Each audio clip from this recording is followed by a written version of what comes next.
Hey guys, so this week we're going to be working on the dash on the 37. Now, I did a poll with you guys 2 weeks ago, round dash versus squared off dash, and by far the consensus was round dash, which kind of confirmed what I was thinking already. I'd already kind of mocked this up. I did this like 2 months ago and I've been staring at it, trying to work it out in my head what I wanted to do. Now, I've never built a round dash before. Everything I've ever done is a flat race dash, people call it. I mean, it's a flat panel with all your gauges on it. So this is going to be a little bit of a challenge for me. I've thought through the process, and what we're going to start with is the end piece here and the curve over here. Make those two plates so that we can shape the metal over it. Okay. Now the problem is with the windshield, it arcs across. So this template here is going to be different over here. So let's start off by making these end pieces, see if we can tack them in place, that we can start shaping the sheet over it.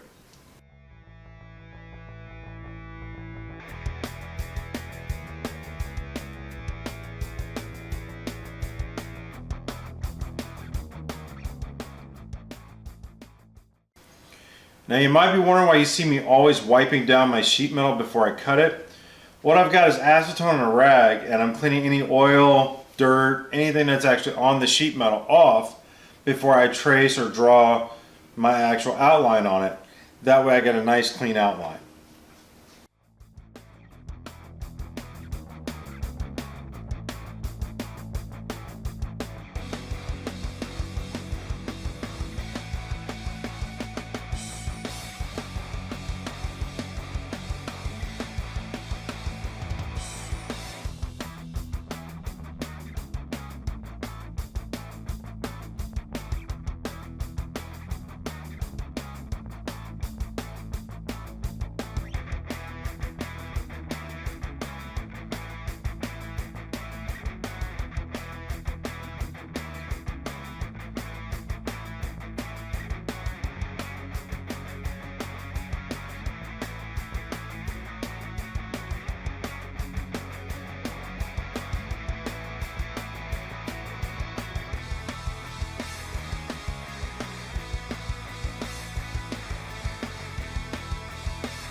Now I don't normally tape my templates down, but in this case it's a bigger piece and I really need to be accurate with it. So I'll tape it in a couple areas where I know the line's straight, so that when the mark's not there, I just need to connect the lines. So just a little tip, it's going to help you out when you got a big template you're trying to work with.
Alright, a couple issues. One, I made a mistake. I tacked in the area here on the side panel to make it more rigid. Well, not thinking, once this panel was on, I couldn't take it off because I wanted to take it off to trim the bottom edge. Not a big deal. We're just going to work it in the car and I'll find a way to trim it in the car. So, issue I'm having right now is up top here, the metal needs to be pulled in even more and the rivet shank isn't long enough. So, I'm going to try to push it all the way down as hard as I can and get it to grab, but if not, we're just going to have to pick up some long shank rivets to finish the dash.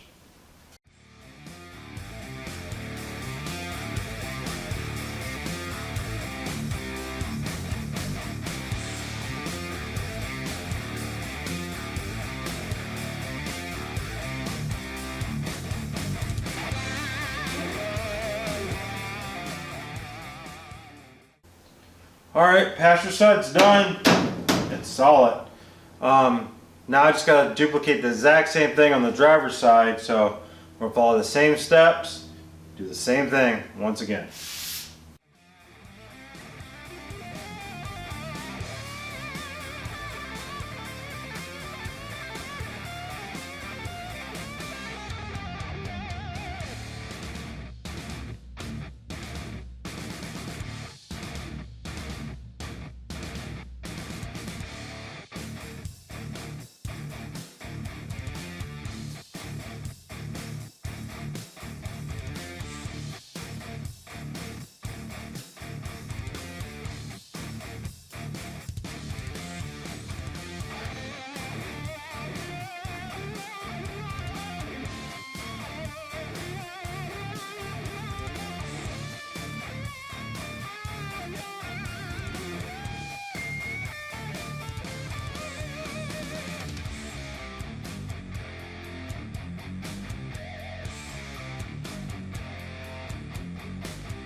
Alright, you guys probably saw me use these clamps a long time ago when I did the chop top.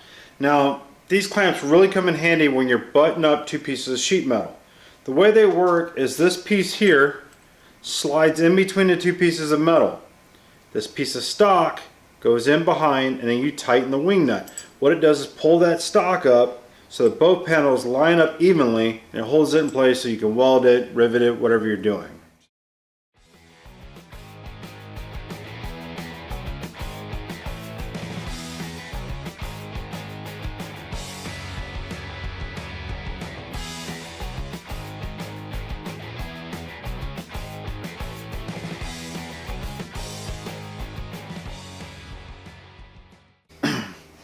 The next thing we need to do is actually make the corner piece for the curved part of the dash.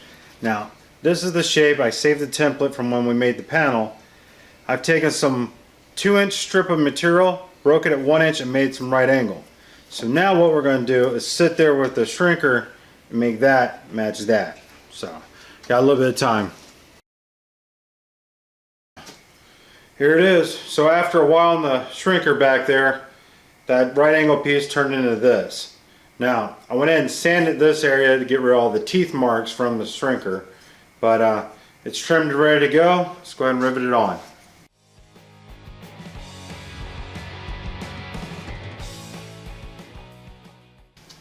Now's when it gets tricky because I have to put that bottom edge on, but it has to step out over that curved edge that's coming down. So we're running through the bead roller and step it before we bend it.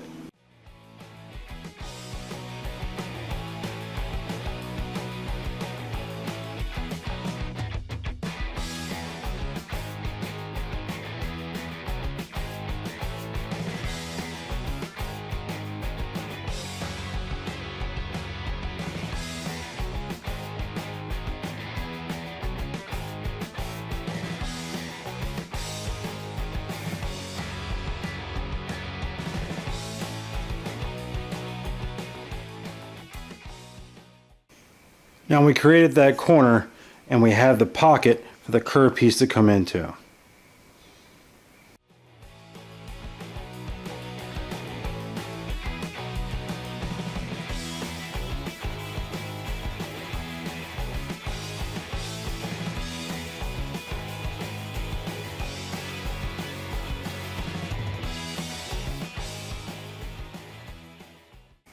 All right, the last step I'm going to do tonight is actually take and tie the passenger and drivers together. And I've set up this strip here, the usual holes every inch. So we'll put this on and I'll actually tie the panels together, and it should continue the look.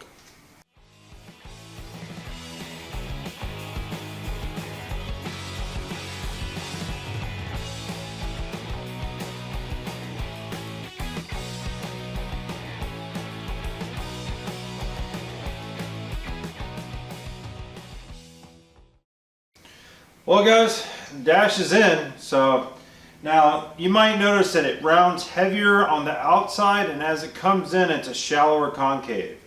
Now that's just the way I did it to kind of mix it up a little bit. Now this is just the base. We're going to build pods either out or in, I haven't decided, with sharper lines to hold our gauges. That way the gauge panels kind of tie into the interior, the roundness of the dash ties to the body. You know, a little kind of mix the two up here. So, but yeah, we got it done. So next week we'll actually start putting in the gauge pods and go from there. So, all right guys, well hopefully something in this video helps you guys out. And do me a favor, like and subscribe. I'll see you next week.